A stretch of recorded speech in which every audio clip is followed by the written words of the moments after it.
What's up, world? We're back for bench racing, getting ready for the 2014 season, and before I get any further into this episode, I want to make that huge announcement. We've been teasing it for a little while now that bench racing was going to get their big corporate sponsorship. I got to throw a huge shout out to Fast Eddie Racewear. Brad Collison's repping the hat right now. Fast Eddie Racewear, the new sponsor of bench racing. Giving back to the culture, giving back to the industry. You'll see Fast Eddie Racewear on every single episode of bench racing this season. Make sure you check out their website, www.fasteddyracewear.com. They're launching a brand new line of clothes, whole new items, t-shirts, hats, hoodies, sweaters, everything. That's all coming up real soon. All the new Fast Eddie merchandise. Check their website often, and we're also going to have something real cool coming this season where Fast Eddie's going to get even more involved in the grassroots racing level. A lot of real exciting stuff happening that way, so make sure you check the website a lot, and again, can't thank them enough. We're back at London Recreational Racing for, this is round number 2 of the London Rec mini-series of bench racing. We came through here in the fall with Andy Cameron and Shawn Chenoweth, and we got such great reviews and so many people commenting on it, we figured we had to come back again. So we'll start without further ado our introductions of our cast here this afternoon. On my far left, one of the most viewed men on YouTube in Ontario, fan favorite. I mean, he catches cruise-seeking missiles with his bare hands. This guy's awesome. None other than Shawn Chenoweth out of the Flamrail Speedway Pro Late Model Division. Former Drysdale Triple Crown champion, former Autumn Colors Classic champion, former Flamrail Weekly title holder. Am I forgetting anything else I should mention? No. You've won Oktoberfest, haven't you? Former Oktoberfest champion. This dude's won it all in a pro late model. He's coming back this year for another Flamrail championship, and that should have everybody at the weekly level awfully worried at Flamrail. He's going to go for back-to-back this year. To my immediate left, making his first appearance on bench racing, one of my favorite mini-stock competitors, repping the number 71 in the mini-stock division. I guess you're one of the original members of the London Recreational Team before they had their big expansion. It's none other than Russ Aicken. And on my right-hand side, I mean, this guy is one of the originals in the Thundercar division, former Delaware Speedway regular, former Flamrail Speedway title holder, current Flamrail Speedway regular, and I got to say, every single spring, we call him a favorite for the championship of Flamrail. None other than the Iceman, Brad Collison, in his first ever appearance on bench racing. We'll start down at the far left. Shawn, you're getting ready for 2014.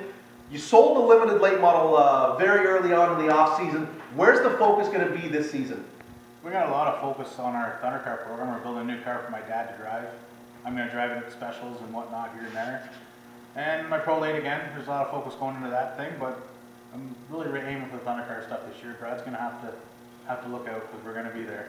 So is this sort of Father Bob's last foray into regular competition with the Thundercar? If he wins the championship this year, is this a chance that 2014 could be his retirement season? He told me 4 or 5 years ago he was done. But then again, I announced at the banquet if he doesn't win by night 2, he's done. So it could be very, very short that he gets to run that car. So there's a lot of pressure heading into this year for Father Bob, is what you're saying. I hope so, but I mean it's all good fun. He's helped me all along, so I'm hoping we can get a good car on track for him and he can compete weekly. Now, when we spoke earlier this year, when you first broke the news that you were building a Thundercar, you mentioned this is very much a one-off type of chassis. It's not like many that we're going to see at the racetrack. Tell me a little bit about the car that you're putting together. It's kind of a mixed breed. It's Mike McCall put it together for me. I went down and explained kind of where I wanted some stuff, a little different than what he has on his own cars. The front clip was actually prepped by Jeff Hanley before it ever got to Mike. So it's got a whole bunch of different people involved. We did all the finishing work ourselves at home. It's going to be a pretty unique piece. So that's a full season at Flamrail. We'll see you across the province in invitationals. You had hinted very early on, I'd say when the 2013 season was winding down, that there was a chance that you might have interest in heading back to the Oscar Super Late Model Tour. That was obviously before you built the Thundercar. Is there still a little bit of a hunger there that you would like to explore your options with the tour again one day? There's always going to be an interest for me to get back to Oscar. I mean, that's where I want to be eventually. I plan on running my pro late with them at Autumn Colors. I won't run the pro lates with a few changes, and we hopefully can be competitive. Last time I went to the pro late in that class to Peterborough, I won both heats, was running second in the feature and got spun with about 10 laps to go, so we got a chance. Now, Russ, I know that you're back in the mini stocks again this year. You've come so close to a couple of track championships now. You're one of the best weekly competitors at Flamborough. When you look down the roster now, especially with guys like Dave Bailey, he's moving up and moving on. I mean, in terms of veteran experience, you're right at the top of the list. You got to feel pretty good heading into 2014. It does. It looks promising. There's a couple guys coming back, but there's a lot of new faces, and new faces brings new money, new talent, and you know, money can buy fast cars. So it's looking promising, but still at the same time, you got to keep it realistic, right? Now, I know that the Thundercar division, and especially the Pro Late Model division, the limited late model, they advance every year. There's new technology, there's new ways to improve your car, there's new ways to spend money. Is the mini stock division advancing at the same pace as some of these some of the higher classes on the bill? It is. Glenn's, you know, he keeps us honest, but there's ways to make him think, and you know, it's moving, but some tracks move at a faster pace, you know, in that division. But every year you see a little bit more, and the times pick up a little bit more, so it's, you know, shows promise. What I want to know is, without tipping your hand too much, what different changes are going into the 71 to make sure that it's ready for opening night 2014? Yeah, that I can't say. Confidential? Yeah, it's pretty much the same program. You know, we found some stuff and we changed it, and it's gonna work. So that's all that matters. Brad, I want to know, my friend, 2014, another full schedule at Flamborough, going for a championship there? Yeah, that's what we're planning to do, go for the championship, and pretty excited about the Delaware thing. It's going to be good. We ran down there for 12 seasons. A lot of people don't remember that, but we did. Went down there for quite a while and had good success down there too. So pretty excited about it. Get out there and running. The home and home right now, it's buzzing. It's all that anybody wants to talk about. I mean, Flamborough the last couple of years, it's sort of been tucked away out in their corner of the province. Nobody outside of the region has been talking about it much. Probably it's a mistake because there's a lot of really good talent at Flamborough Speedway. But now, with this announcement with the Delaware deal, it's all anyone in Barrie, Peterborough, anywhere else in the province. Everyone's wondering, well, how's the Flamborough deal going to shake out with the Delaware cars? Where the Thunder cars and the Super Stocks are concerned, I don't think there's a driver on either roster with as much experience as at the rival track as you, with your multitude of seasons spent at Delaware. You've got to easily be an early favorite heading into this home and home mini-series. Yeah, we should be pretty good down there. We last couple of years we ran once last year and the year before, once or twice we went to, and we did all right. It's hard going somewhere just for one night, showing up and racing, but after we do 3 or 4 of them now, like this year 3, I guess, but we'll be should be more consistent and find some stuff. Now, when word broke that there was a chance this mini season could happen, because I think it leaked out very early on in the off season that Delaware and Flamborough might be working together. There was no rules package, there was no schedule, there was just little whispers and murmurs that it could happen. I think a lot of people immediately sort of downvoted it. They didn't think it was going to happen. 2 tracks to work together. I mean, it's tough. It's really hard to get 2 promoters and 2 tech officials and 2 sets of drivers. It's just a lot. They're going to make a go of it. When you had originally heard of it, did you think that there was a chance that this could work, or did you have your doubts right away? No, to be honest with you, I've been trying to get this going for 3 or 4 years with John, and getting together and talking to the guys at Delaware. It's got to happen. All these racetracks got to start working together, or we ain't going to have them. It's just the way it is. There's too many different rules in all the places. The guys, they need to be able to go and race wherever they can go race. It's just going to make everybody's program better. Being promoters, they all got to have their each little rules to think they're going to keep cars at their tracks. In the long run, I think it hurts them all. So we got it going, and you know, try to get the 2 mesh together. It's a work in progress. It's not going to happen overnight. But the big picture is 2 or 3 years down the road, have a common rules. It's got to be better. It just has to be. Back in the late 80s, that's the way it was. Guys ran Friday night at Delaware, the late models. They ran Saturday at Flamborough. And every long weekend, they went to Sable Beach. And that's the way it was forever. And the other guys didn't run against them. And it, you know, it worked, and there was lots of cars back then. You know, it was a different time for economy and everything, but it seemed to work. So hopefully, this whole program will work again. It'll be good for both places. Shawn, so from the Thundercar representative of the London Rec team, he thinks that we're on the road to rules harmonization, hopefully, and everyone's sort of working together to get a a common bond going. I mean, and it works perfectly because Delaware runs on Fridays, Flamborough on Saturdays. There's no reason why the two tracks can't share drivers. I know you're a realist. Do you feel as though this is a step in the right direction? Is there a chance that this could work beyond 2014? I think if we can get the rules where they need to be, it'll work, and it'll work in the future. And I think you gotta get, like you said, you gotta get everything closer.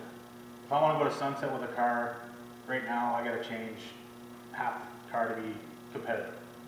And if I wanna go here, well, if we could all get on the same page, including Sunset, Delaware, Flamborough, right now it's just Flamborough, Delaware, but everyone needs to get on the same page with their mini stocks, their Thunder cars, their late models or limited lates, wherever they might be in 3 or 4 years. I think that class is gonna be one. That's what's coming to. The split isn't going to work forever. So we need to get everything on a common basis, and if that had ever happened, this will go and take off. Because if Tom Walters could go race at Delaware one night because his car is legal and he can be competitive there, and he doesn't want to run a full schedule somewhere else, he might do that, or if Mike Bentley or myself, and I think you're going to get more guys doing this. Because right now guys are looking at it. I can't really run a whole season. Why don't I run these 8 races? Well, I'm going to run 8 at Flamborough, or I'm going to run 3 at Flamborough, 3 here. If we can get a rule package where it allows them to go to Flamborough, Delaware, Sunset, Barney, wherever, it'll work. But guys got to all get on the same page. Like, it's going to be, this year's going to be kind of an eye-opener. I think there's a few things different in each class. I think the late models, Brad put it the best. We all complain, we all sit in a meeting, we say, oh, we need this, this, and this to go race Delaware and be competitive, or we need this to be competitive in the Thunder car. Well, like Brad said, but all of us load up, spend everything we got, like a bunch of idiots, go to autumn colors at the end of the year, destroy our equipment, and think that we can all run with each other there without changing anything. So I don't know why it won't work on a regular basis. Right, it happens every year. It's time to You never hear anybody get this thing complaining when going. they get there. It's just the way it is. potential to have 30 cars, competitive cars, on any given date is there. And you might get not get them every night, but your potential to have 30, 24 good cars in both classes is there. You're going to have your top Delaware guys, have top Flamborough guys. I think it's going to be a great mix of those two tracks, and I just hope, looking into 5 years down the road, we can get every track kind of in that deal of doing that. You just look at the dirt field, that's the way it works, that's why they're getting more cars than people, I think myself, because they got a common rule book. Guys can go run down to Pennsylvania or wherever with the same car. I mean, I just looked at the Auction Weekend Speedway rosters for all of their divisions.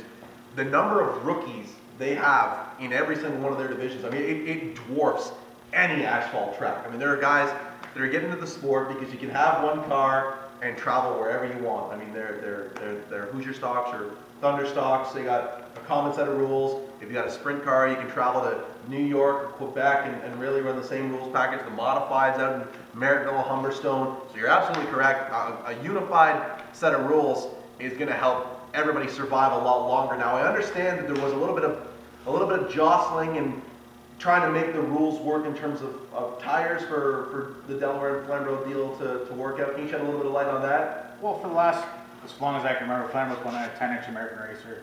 Grasdale's been a huge supporter of us throughout that.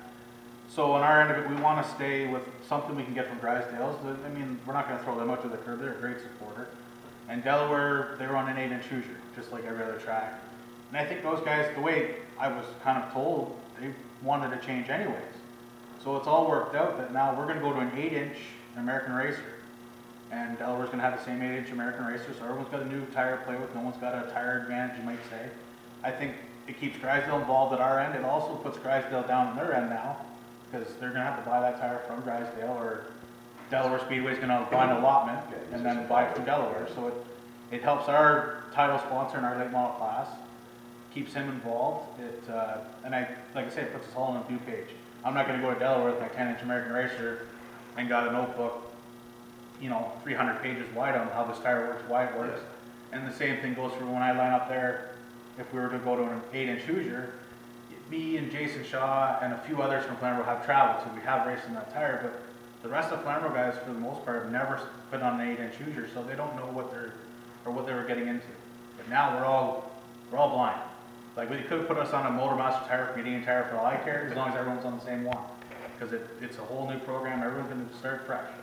So it should line that up. And like I say, we've done some rule tweaks to get the late models closer. There's a few things to do yet, but it's stuff we're going to have to phase in or phase out. It's just the way it's going to work. Gotta start somewhere.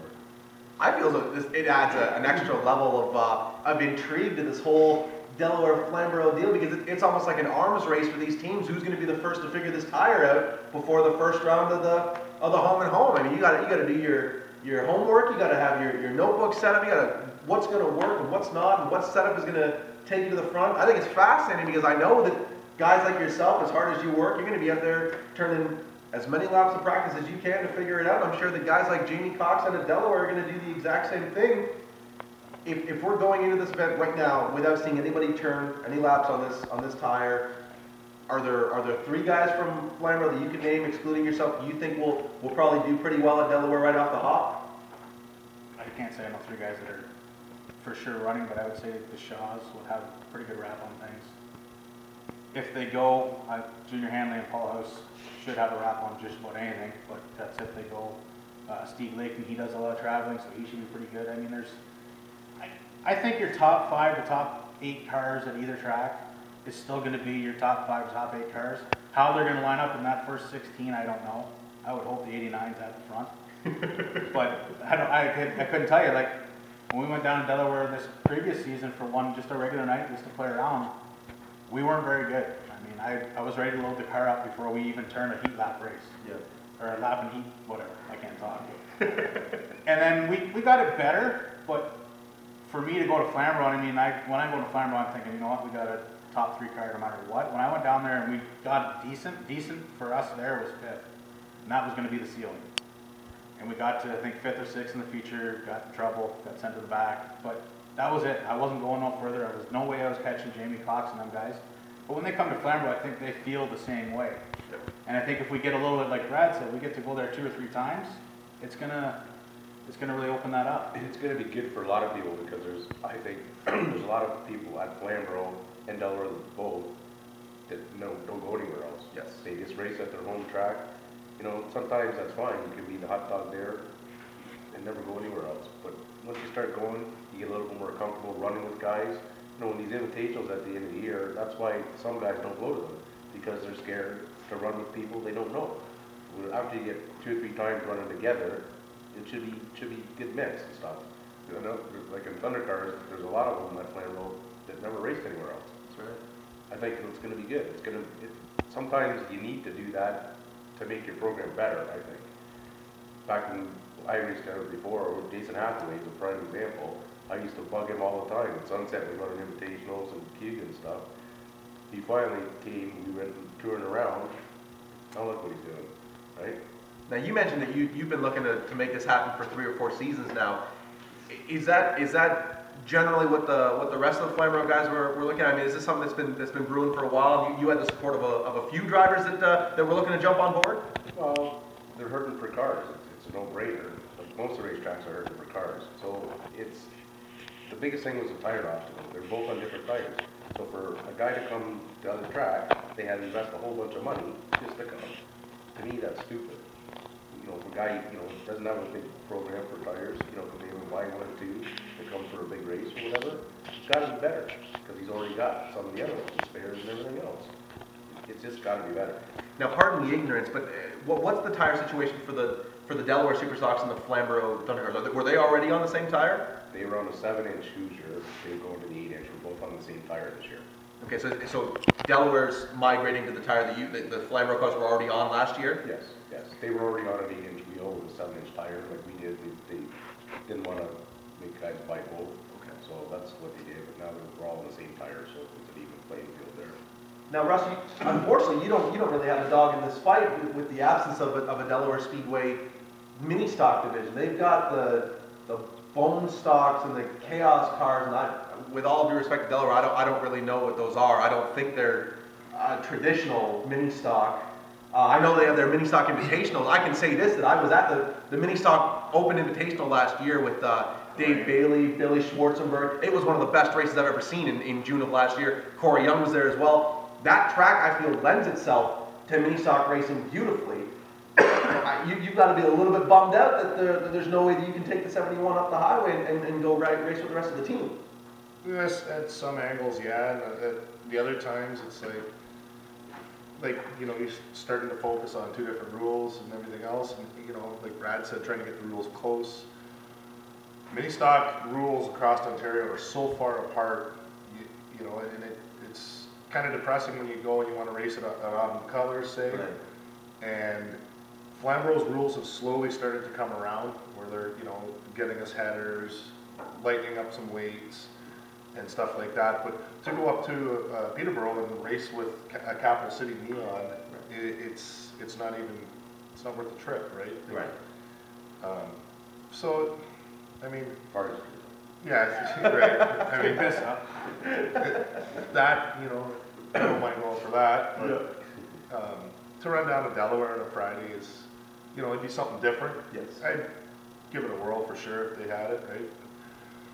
The Invitational, the mid-season last year was the rain delay. Yes. 100 or whatever it was. You know, it's tough to go and sacrifice your car if things go wrong when you're points racing. So if it's a points race, you know, that'd be kind of cool. You can justify it if it's a points right, race. Right. You know, versus shit, I won $50.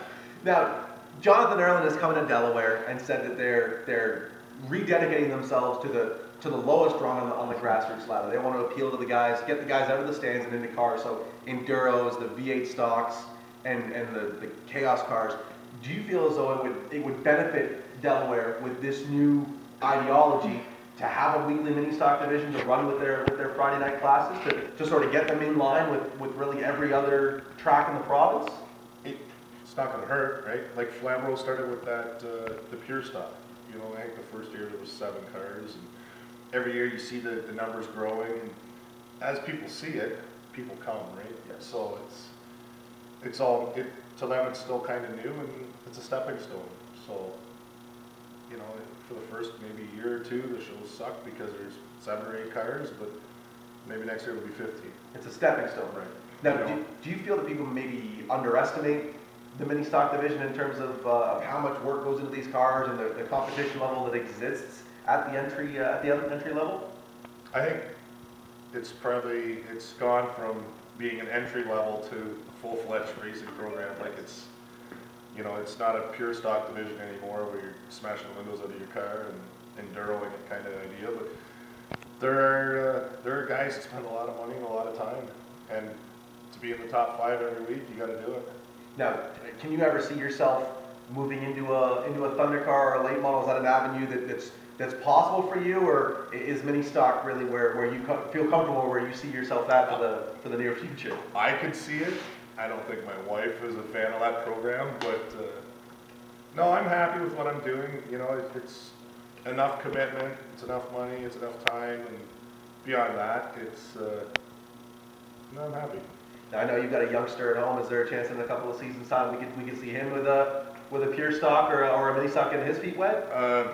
Ty, myself, and Shawn had that conversation this morning, and it seems to be a 2-on-1 argument, and I don't think I'm winning. So I was told that, Dad, I'm almost 9, so when I'm 12, you have to retire. Oh, that makes sense. So that's reasonable, right? You had a good run. I have no problem with that. It'll give me some free time, and he can find his own way to get the car to the track. Brad can take him. Sure. Like, Chenoweth will have a stacker. Bob will be retired by then, and he can just swing. I'll still have 2 cars. He can swing. He'll always have 2 cars. Bring his on a tow hook. Dolly, put a dolly in the back. Exactly, as long as it's there. I mean, talking about second generation racers, you've got Justin Collison sort of waiting in the wings, and I mean, he's made so much noise in the karting ranks, and everyone's sort of waiting for him to make his big car debut. Is that something that could be coming up in 2014? Maybe. Concentrating on school right now, but yeah, he was on work break this week. He actually worked on his route a little bit this week, so a little stepping stone to get moving. So it's interesting that you mentioned your season spent at Delaware. It's your Delaware Superstock that's going to be Justin's first undercar at Flamborough Speedway. That's correct? Yeah, got the second car there. Shawn actually raced at Prospect last year, and there's lots of parts. I got parts to rebuild that car 3 times probably laying around. Which would probably be good. He's going to be put in him it. in it. You always got to have spare parts, but the stuff's there. It just Fender tops are hard to come by, Brad told me. Don't wreck the fender tops. That's what I was told before Prospect. That was your only instruction? Don't wreck the fender tops. He made it clear and like louder than you ever talked.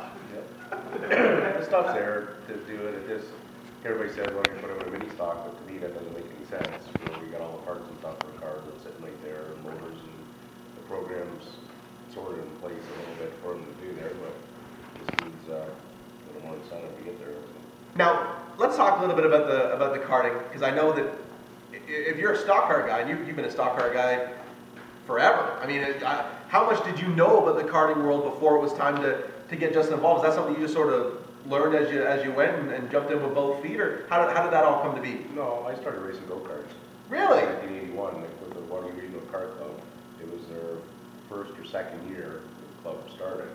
My family, my dad and my brother, we've been involved with that kart club since day one almost. Okay. And it's used to be in Bigman Park and stuff, and I raced for 3 or 4 years in go-karting, and then I raced the vintage butterfly and stuff. So it's always been there. But you see the kids, they start at age 7, and they don't have the big horsepower.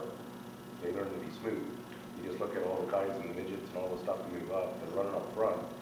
They're all go-kart guys, every one of them. One other thing you wouldn't believe, Spencer, about the karting, you walk into Flamingo Speedway on a kart day, free of charge. Free of charge. I almost shit myself. Mike says, let's go check out the karts. I was like, oh, that's cool. Never went down. Should have went on a warmer day for other reasons, but whatever. Get to the gate, and I'm like, all right, so how much is this? Sail her on through. Yeah, I couldn't believe it. Are the grilled onions free on kart days? I won't buy food. I really haven't. The Flamburger's phenomenal. Really? It's good food. Really? The food's good. It's just I'm cheap. the grilled onion situation. It's, I don't know, 50 cents for grilled onions. We're going to take that right to the top, the administration of Flamborough, to liberate us from the 50-cent charge for grilled onions, because they are delicious burgers. Have you seen the price of propane? No. It's What, are really- we in? This is a scary situation we're in? 62 cents this year for onions. That's terrifying. Actually, Saturday mornings in go-karts, Frankie makes P-wheel on a bun there for Saturday mornings. We get over 100, 110 go-karts there on a regular Saturday morning for go-karts. So I mean, the obvious question would be that the karting technology from when you were doing it in the early '80s to what Justin's doing now, is it just a whole other world, or is it roughly the same? No, it's advanced quite a bit for sure. Like when I started racing, it was in what was it called? Up in Whitby there, the kart club for the. Like Goodwood? Yeah, no, it wasn't Goodwood. It was like the name of the place. But they were making go-karts. They're called Bobcats. And they were just regular mild steel and stuff. Now the karts are all chromoly and got all good stuff on them. Like they all come. The ones Justin races, they come from Italy. A lot of them and stuff. There's California, different places as well. But they're in advanced for sure. So has Justin's time in the kart division kind of come to a close now? Or are you guys sort of getting out of the karting ranks, or what's the plan there for 2014? I mean, I know you're going back to the Thunder Kart division. What's the plan for Justin? Yeah, he's not planning on running go-karts this year. That was his decision there near the end of last year. He didn't want to run anymore. Looking to the future, I guess. But he just, kids only get that age 17 and they're looking for different things to do. That's just the way What's it her seems to name? be. He's not They mustn't know either. He doesn't know. What I want to know is, I've got all you guys on camera now for the first time, the London Recreational Team. I want to know how all this came to be. I mean, how all this got started, because for the record, I wanted to get Mike Schmidt on camera, but Mike sees something in being a little elusive and having an air of mystery to him. So I respect that. That's totally fine. A phantom sponsor. Exactly. So we're gonna have to tell the story through his team members, which is totally fun. And I guess I got to start with you, Brad, because you were the first one. You were the original. How did you lure Mike Schmidt into this crazy sport of short track racing? I was actually at a show, one of my other sponsors, and Mike was there. It was an open house day and barbecue and stuff. And he came over. I knew Mike from town, like we live in the same town and stuff. But he said he was sponsoring a guy doing CD racing, and the guy wasn't racing anymore. And he might be interested in putting his name on the race car. So we went over to the car and talked a little bit, and I said, well, you put your name on the bottom of the door for X amount of dollars. And that's how it started. Went from there and just kind of gradually worked up each a little bit. In Frostfest, we won the first race. The first year Frostfest happened, and then the car got destroyed. Like, it was junk, it was bent in the center, so we had to rebuild a new car. At the same time, like, I was sponsored by Lucas Oil then, they were kind of changing things and stuff was happening, doing different Canada here, different people were taking over. They kind of backed away from sponsoring these. So Mikey said, well, how much would it be if we go on the quarterfinal? Take over be the primary sponsor. We talked about it, and then I left and we were working on this new car, building a new car that season. I came back at the last one again and gave him some numbers, and we worked it out and went for it. That's where it started. That was almost 10 years ago now. So you were the original, and as soon as you got them, you started them small with the name on the bottom of the card, and it grew, and then it was time for rapid expansion. And I believe, were you team member number 2? Yeah. You were the next one. So how did you get involved in this craziness of being member number 2 of the London Recreational Team? Well, the first 3 years I had to fight Mike off with a stick. He kept trying to sponsor me. Makes sense. Just throwing money at your feet. Yeah, Makes sense. It does. No, I met Mike through work, through the pool business, and I did myself doing concrete, and kept, you know, trying to put my foot in his wallet, and he kept saying, no, you got kind of a shitty attitude, so, you know, clean yourself up a bit, and maybe we'll talk. And the first year, halfway through the season, you know, once we figured out who each other were at the track, he said, well, you're Chevy. You know, you have to go with the Chev, and put his name on my hood, and that was kind of cool. And then the next year it was the whole car, and you know, and then now, came Tony. At the moment, when that happened, you were the only Chevy in the entire mini stock division? It was myself, and well, Mark De Silva, he drove a Pontiac, but I was the only. That doesn't. Whatever. It's like the bridesmaid. So you brought Chevy back to the mini stock promised land of Flamborough, is what you're saying. You brought it back to prominence. I'm the only guy left with the Cavalier, so everybody else is Pontiac, so yeah, I'm the chosen one. So how you just sort of stumbled in recently. You're one of the newest members. I mean, you've won a lot under the London Rec banner, so I think Mike's getting his money's worth. But how did you join the team? How did you get lumped in with these fellas? My typical annoying self. I had seen Mike at the track with Brad and Russ, and just bugged, you know, jokingly bugged going through tech or something here and there. I think the story starts off that Mike gave us some money in hope that we would take it easy on some of his other drivers when we were racing those divisions. So we that started there, and the first night Mike actually. Now, when you say other drivers, do you I mean Brad. Okay, just so I'm clear, I just wanted to make sure. I got my own back. The first night that, I guess you could say it was official, Mike had said, all right, what are you guys doing? Like, what's your plans? I said, well, I'd really like to go to Solid Beach tomorrow, but we need 8 tires to go. I don't want to go run a late model special unless I'm prepared. Well, done. That was, give it, you're doing it. Well, that night transpired before we were done. My late model was destroyed. We had, I think, 4 cruisers in the pits. So it was an exciting first adventure with Mike and Chenoweth Motorsports, because it was definitely an exciting night. We never made it to Salo, but he said, I'll just put it through for the rest of the season. And then I think the next year I went and got I got my Oscar, my new super late, and I had the Thunder car then. And he said, yes, same, we'll go on them. So we got that going, and then it just kind of evolved into, it's kind of expected to see London Rec on the side of something I'm driving. And he's been a great sponsor, and can't thank him enough for everything he does.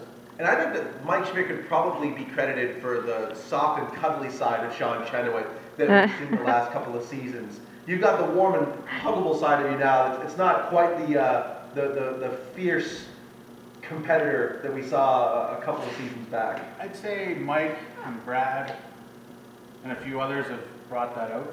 And you didn't know me before my dad paid for everything. I knew of you. It was really bad then. Yes. So the cops. But when my dad stopped paying, my racing career kind of took a little bit of a turn, like, hey, you can't afford to do it that way. So that helped. I can't do it with the support I got from all these guys. Right. My dad's huge. My mom, when my dad says no, my mom pays. But it's his money, so it all works out. And So you're just playing them against one another. You play the parents. Like when I had the super late models, I had a rough go before I got hooked up with Mike. I blew up a couple really good motors, and Dad's like, "We're done. You're not racing too bad. Sucks to be you. Pick a cheaper sport." Mom says, "Well, what do you need to fix it?" And she knows nothing about engines. Loves racing. Knows nothing about that stuff. I said, "Well, it's this and this, and it's gonna be this much money. Done deal. You're going racing." I mean, Bob paid, but Mom made it happen. So that's just kind of the way I've been doing it, just trying to work hard and get it going, and Mike come along, and Mike's brought other people in on my cars that I would have never approached. Like, we got Bennett's helping us all out, and we got Hitman Hot Rods helping every one of us out. Castro Wedge, Super Clean, we got... And Castro had some of all the giveaways at Frostfest, I think Castro had some of the coolest ones. That was awesome. And if anyone's watching this video, if you were not at Frostfest, you need to circle on your calendar. It's the 15th, I believe, of 18th, pardon me, the 18th of October. Actually, it's the 15th, that way you'll be there on time. Exactly, yeah. Start camping on the 15th, the race is on the 18th. Take a couple days off of work. You need to be there though. I mean, it's short track racing in its purest form. It's supporting a guy that supports racing. I think last year we had well north of 30 Thunder cars in the pits, a ton of mini stocks, dirt sportsmen. So I'm stopping the interview. I'm pressing pause right now just to give Flamborough Frostfest a plug. It's some of the most fun I've had at a speedway in all of 2013. I'll absolutely be there this year. You need to be there too, October 18th. Now, moving forward, you were saying, sorry. I just kind of went over the list of guys that Mike has brought into my racing career, like all the ones I mentioned, Wilson Ponds as well. I mean, for me, I would have never approached any of them. Like, I was content, all right, I'll be the guy with a couple names on my quarter panels. Automotive Truck Tire has been a supporter of mine since I started racing, still is. But that was kind of the extent of my deal. And basically the rest of the world can do what they got to do. I'm going racing. And then Mike had brought in a lot, like I say, a lot of people, and my eyes open to what I can do, and hey, maybe I should be a little more normal, and I can get this stuff going. Well, I'm not there. It's all relative, right? It takes you to that next level. You need it to do, like, I wasn't going to be able to race the way I want to race forever without help. I mean, it's not going to happen. I can't run 30 nights a year on my paycheck. It's never going to work. But if I can get some support from Castro, some support from Mike, and get it from that avenue, as far as I'm concerned, let's race 40 nights a year in my books. Let's give her. Russ, I want to know how you got into racing. How did you start in the mini stock? Were you a crew member before you were a driver? Like he just said, Sean Arnott had got Automotive Truck and Tire. He had a late model, and really good friend, and going to the track, helping him out every week. He had a Cavalier that was half built into a mini stock, and I bugged him, and I said, "What are you doing with this thing?" He said, "I don't know, you want it?" Like, apparently it's done, right? And he was way off, it wasn't done. Took that and started just with that. Went from, being a turd to being a turd someday still, I guess. Right? But that's where it started, and, just, yeah. Have you raced the same chassis right from the start? Yeah, this is, I think, season 6, wow. 7 on that one. It's had a rough go. I'm a little hard on equipment some weeks, but have you had to farm fix it a couple of times and straighten it with like some construction equipment and a big rock, or? No, don't lie. We have modern conveniences in New Hampshire. Okay. We're not like Rob Hoskins is using loads of grain and corn seed and crap like that. But it's had some major surgery over the last few years. I mean, I can name off some top tier teams that have used tractors and big trees to pull their frame straight. So I'm not knocking farm fixing anything if it works, but modern conveniences are good too. They are. If you're not using a horse and buggy, that's all the power to you. I mean, nothing. Gotta do what you gotta do. That's absolutely it. Nothing beats a good sledgehammer though. Some days. That always works. My wife asked one for her birthday next week, and I'm kind of thinking, I don't know what the theory behind that is, but. You should vinyl wrap that sledgehammer in London Rec colors. No. That's how you know you're a member of the team. Big giant foam one, maybe. Perfect. Vinyl wrap that too. So you mentioned I gotta apologize that I didn't do my research. I had no idea you were a karter from the early 80s. I think that's phenomenal. So obviously that's where it started for you. Was it a multi-generational thing? Your parents, were your parents involved in racing prior to you hopping in a cart? Oh yeah, my dad raced for 35 years. All over the place, Flamborough, Delaware, Milestown, all over back in the day. So was it always just understood that when you were of age, when you qualified for the karting karting minimum age? I guess you were gonna go racing. It was always planned with your parents. Yeah, I guess that's just what, you know, that's what we did. We didn't play soccer or play hockey, nothing like that. We raced, and that's been the same. I tried to be a gymnast. I know that balance beam has broken so many dreams. When your dad said find another sport. Like what? Actually having a tutu? Get them on a pommel horse, maybe. I got nothing. Those big rings that hang from the ceiling. And Tried that. I can't yeah, let myself up. that's terrible. Awful. What age did you debut in an oval track car? 18. And that was in a Thunder car, a street stock, or? No, it was a hobby car, which are a vintage motorbike now.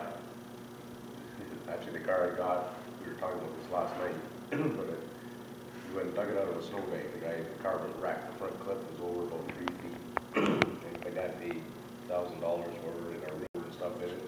We dug it out of the snowbank and brought it home. He says, "You want to race? Fix it."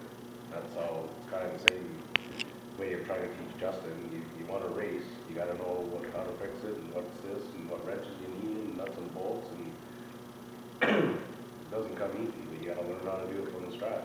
Without question, and you've been one of the top 10 Thunder car drivers in the province every year. I mean, your name, when I do a lot of these bench racing episodes, if I sit down with a super stock or a Thunder car guy, and I'm saying, rattle off your favorite drivers to watch or your favorite drivers to race against, you're always there. Has there ever been an interest to move to a late model and maybe jump into Flambeau's pro late model division?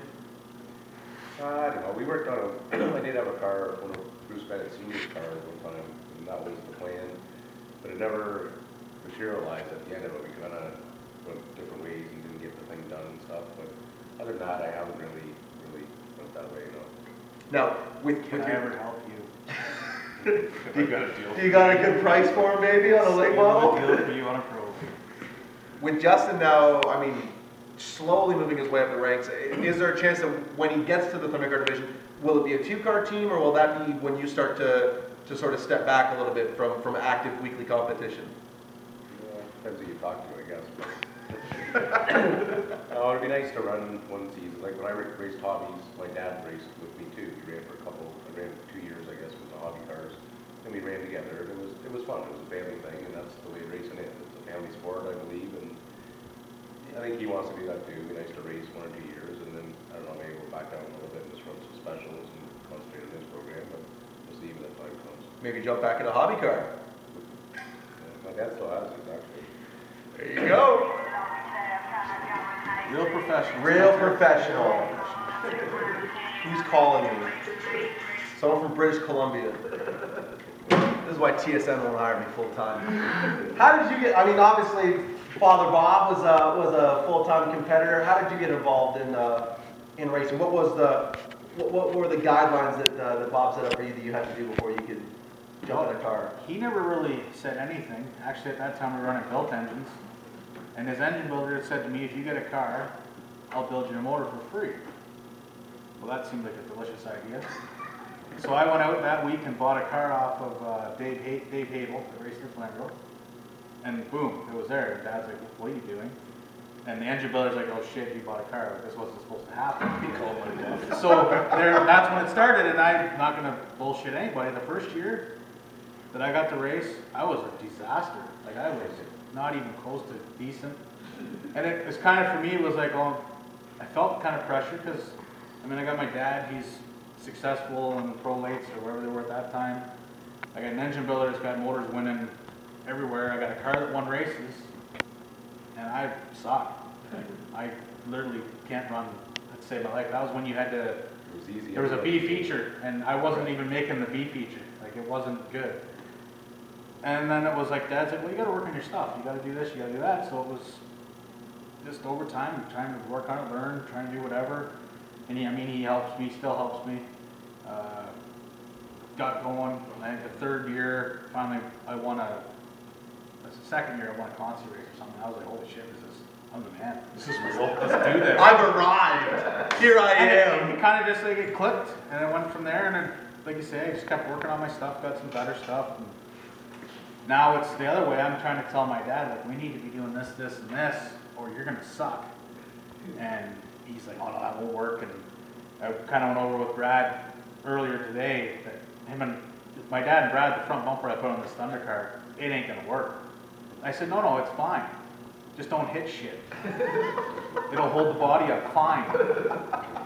And I just trying to looking at my late models and learn from Jeff Hanley a little bit when I was there, paying attention to what he's doing and paying attention to what Mike McCall was doing. I mean, I try to come off as a guy that knows nothing, but I pay attention. So it's all out there now. I do listen. And I'm trying to put all this into one, and that's just where it's gone, and it keeps going, and my stuff keeps getting better. When I went back to Flamingo in 2010, I think, Dad hadn't been racing. We just got out of Thunder cars. My first race with my dad, that was another experience. I got black flag. I took my dad out in a heat race because I had enough. That was the first race with him, but it should be better now. Was there a heated discussion afterwards? No, he went to the tower and tried to get them to take the call back. It was just hard racing, but it didn't work out. But in 2010, I said, Dad, I'm not doing this no more. Like, I'm not. My dad always ran with equipment that I wouldn't say was the best. He just ran with what he could get.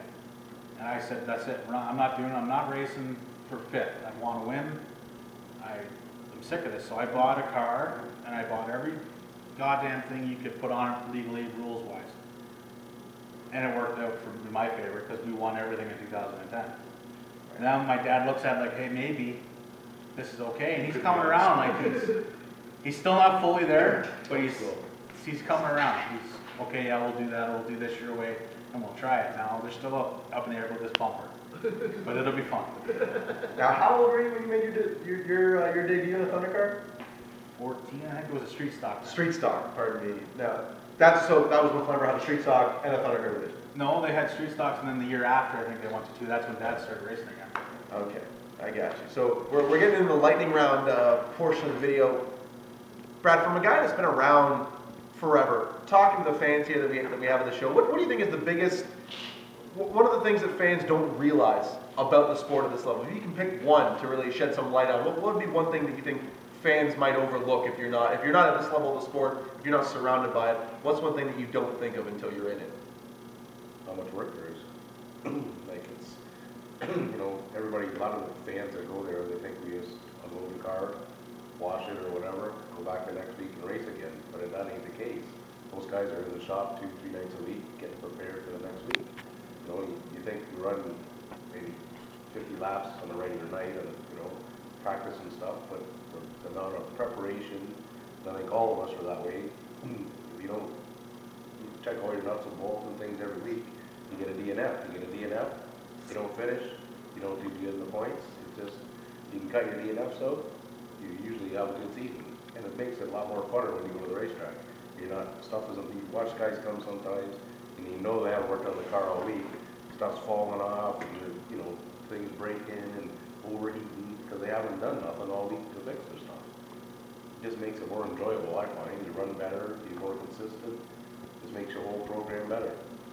What's your favorite short track memory of all time heading into this year? Up until right now, I'm sure this episode is probably your favorite moment of all time. This is your Shawn Chenoweth winning a Consi. I finally arrived in this world type of moment. Absolutely. But prior to this, what was your favorite short track moment? I don't know. You got nothing at all. Probably my first feature win. That was up there, and then beginning of last season, I won the first night out. And I'm like, this is easy. Like, really? And I kind of gave Glenn a little high five. And, okay, you opened the rules up. That helped us. And then the second week, I got destroyed. Did you win the first night? This year? Yeah. Did you? Yeah. Oh, I would have been a London Rex suite. Yeah. That's what you got to work towards this year. That's what I was looking into there. See We that? held up our end, right? Yeah. Right, maybe 4 nights a week in the shop. You could win the first week too. That was pretty cool. I thought it was going to be a good season in 13, and I got wrecked hard the second night, and it really spiraled out of control from there. What was the wreck? What happened? I actually watched it last weekend. There was a wreck, and I went low, and the car went right into me. I'm not saying who, and pretty much took the front end and put it over here. The car was never the same since. And then I drove it into the wall at full speed near the end of the season. I kind of screwed it up a bit. Now, I'm not a chassis man, but I know that if you drive one of these cars, no matter what division it is, into a wall at high speed, it's probably not gonna, it's didn't not gonna help. function properly. No, it didn't help. It's kind of a, you know, you end up in a bit of a stalemate with your equipment there if you hit the wall with it. Yeah. But 2014 is gonna be a better year, is what you're saying. Well, I don't want to win the first night because it went downhill, so we'll see. Shannon, what's the biggest misconception that your fellow competitors might have about you? For guys that just maybe watch your interviews and don't actually know you, what would be the biggest misconception? I can't wait for this answer. I know the answer to this already. Just put it bluntly, it's YouTube. There's no. I think guys look at what we're doing and they think my whole deal is money driven, and it's not. I mean, Russ said earlier, got a stacker trailer now. It's not money driven. I bought a stacker trailer. I owe my dad X number of dollars because of it. Because we need 2 trucks, 2 trailers, 2 insurance policies. It's cheaper to have one. I mean, our cars are usually pretty well prepared. It's not money driven though. I mean, I rent for $400 a month. I pay my car insurance, and every other nickel I have goes into my racing program. I don't have a life outside of racing. I have no problem with that. But I think people look at what we're doing, oh, he just buys his way, or he just buys tires, or he just does. But you know what? I worked all week long for them 4 tires, and this is what I'm using them on. So, like I said in my other review, if you don't like it, too bad. That's the way I am. That's what I do. This is what I want to do. Maybe in 5 years I might want to do something else, but for now it's auto racing, and that's what I'm going to do. So portray it as me just being a money guy, that's what we're doing. That's not us. My dad never raced with money. I race with help from good sponsors, but it's not like we're not funded like everyone thinks we are. We just, every cent I have goes into what I do. I know that London Rec is a huge support of your program. I know how much you love being a part of the team. If there wasn't a London Rec, if Mike Schmidt had never made the way over to short track racing, would you still be doing what you're doing by any means necessary? You would make it happen no matter what? I would hope we'd be trying to do something.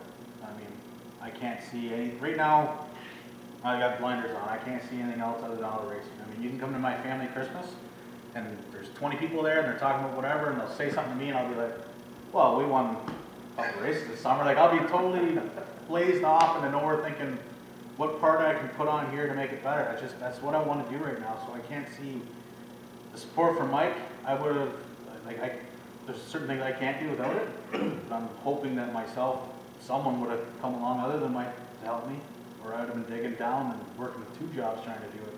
He just makes life easier for me. I don't have to go and do 40 hours of work a week, 30 hours somewhere else at someone else's shop doing Pouring yourself out. pouring myself out. So, I mean, this body, it sells.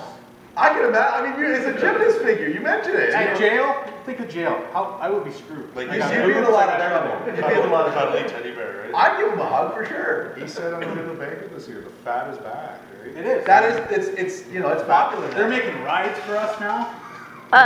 They're making cars more comfortable. They're moving out plane seats. You can buy 2 seats on an airplane. That's exactly it. Fat is in. My doctor doesn't feel that way, but fat is in. Did your doctor try to tell you not to race this year? No, he never said don't race. He said, oh, he did say you gotta cut her down.